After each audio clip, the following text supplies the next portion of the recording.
A point-based system is used in Australia to select candidates who can strengthen Australia's social and economic cohesiveness, and a number of skilled visas are available under the General Skilled Migration Program. The Department of Home Affairs recently suggested a new point system for skilled migration in an effort to expedite the immigration process and draw in highly qualified applicants. The goal of this new approach is to guarantee that Australia will always profit from the experience of immigrants who can boost the country's economy and solve critical skill shortages. In this video, we will have a detailed look at what the proposed changes entail and how they could impact current and prospective migrants. Key changes in the proposed point system. In order to ensure that Australia can draw in skilled foreign talent for its development, the proposed reforms would place a greater emphasis on the crucial factors that would make the immigration process fairer and more straightforward. 1. The success of the labor market.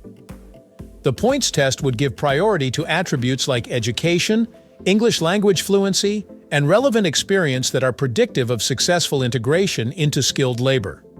2. Lists of occupations. The changes would more closely match present and future skill requirements to meet market demands than the existing occupation list, which needs to be adjusted to the current market. 3. English language proficiency. Higher levels of English proficiency would award migrant workers more points because these abilities are essential for integrating into the workforce, networking professionally, and obtaining support services. 4. Education. Since higher education credentials such as PhDs and master's degrees have been linked to better job outcomes and higher salaries, there would be a focus on these degrees. A PhD presently only receives slightly more points than a bachelor's degree, demonstrating how the existing point system fails to fairly represent the advantages of higher education. 5. Work experience. Instead of focusing only on the number of job experience, the new point system aims to emphasize the quality of it.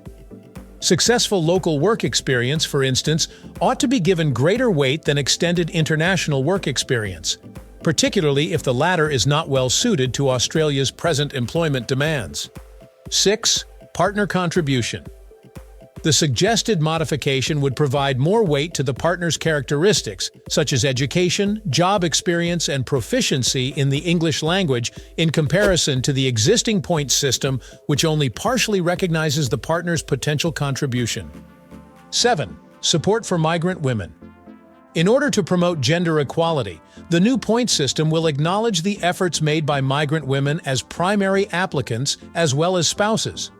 This entails making certain that women are not disadvantaged by the system and offering assistance in having their credentials and skills acknowledged. 8. Transparent visa pathways. To help minimize ambiguity and reduce exploitation, the points test would provide migrants clear indications about what is needed to increase their chances of obtaining a permanent visa. Additionally, the proposed modifications would guarantee equitable treatment for migrants who have based their decisions on the present system.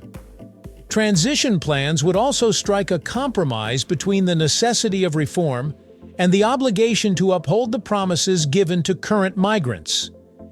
Impact on prospective migrants.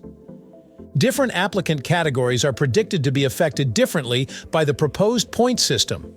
Since the reforms are intended to make Australia more appealing to global talent in the IT, engineering, healthcare, and education sectors, those with advanced credentials and experience in high-demand jobs will stand to gain the most. The extra points granted for settling in a regional area will make it simpler for migrants to qualify for a skilled visa, and this might result in a more equitable distribution of skilled migrants across Australia. Couples will be more likely to satisfy the requirements if both spouses have highly sought-after skills and are proficient in English. Preparing for the new point system. It is essential for potential migrants to understand these developments and make necessary preparations, and here are some actions to think about. 1. Be informed. Stay informed on the Department of Home Affairs' most recent statements about the introduction of the new point system. 2. Assess your skills. To find areas for development, compare your credentials, professional background, and level of English language competence to the new standards. 3. Examine local possibilities. Explore lifestyle and employment possibilities in regional Australia, since they may improve your points total and offer a route to permanent residency. That will be all in this video. Please share your opinions with us in the comments area. Don't forget to like, subscribe, and enable the notification bell to receive updates on job and immigration news. Thanks for watching.